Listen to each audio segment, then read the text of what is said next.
আমার উপর অভিযোগ আমি রাজবিদ্রোহী, তাই আজ আমি রাজ কারাগারে বন্দী এবং রাজোদ্ধারে অভিযুক্ত। একধারে রাজার মুকুট, অন্যধারে ধূমকেতুর শিখা। একজন রাজা, হাতে রাজদণ্ড, আরেকজন সত্য, হাতে ন্যায়দণ্ড।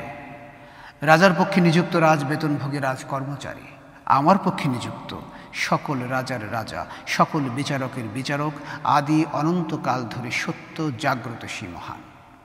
রাজার পক্ষে যিনি, তার লক্ষ্য স্বার্থ, লাভ অর্থ। আমার পক্ষে যিনি, তার লক্ষ্য সত্য, লাভ পরমানন্দ। রাজার বাণী বুদ্বুদ, আমার বাণী সীমাহারা সমুদ্র। আমার বাণী সত্যের প্রকাশিকা। সে বাণী রাজবিচারে রাজদ্রোহী হতে পারে, কিন্তু ন্যায় বিচারে সেই বাণী ন্যায়দ্রোহী নয়, সত্যদ্রোহী নয়।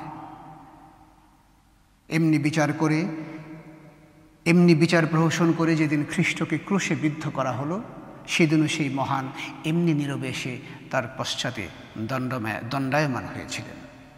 আজ এই আদালতেই বিচারের কাঠগড়ায় একা আমি দাঁড়িয়ে নই, আমার পশ্চাতে সেই স্বয়ং সত্য সুন্দর দাঁড়িয়ে। বিচারক জানে যে আমি বলেছি, যা লিখেছি ন্যায়ের এজলাসে তা মিথ্যে নয়, কিন্তু হয়তো সে শাস্তি দেবে, কেননা সে সত্যের নয়, সে আইনি, সে রাজার, সে স্বাধীন নয়, সে রাজভৃত্য। তবুও জিজ্ঞাসা করছি, এই বিচারককে পুরস্কৃত করে কে? সত্য না আত্মপ্রসাদ? এই বিচারককে কে পুরস্কৃত করে?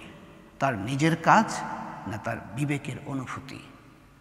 আমি আবারও বলছি, আমার ভয় নাই, দুঃখ নাই, আমি অমৃতেস্য পুত্রাহার।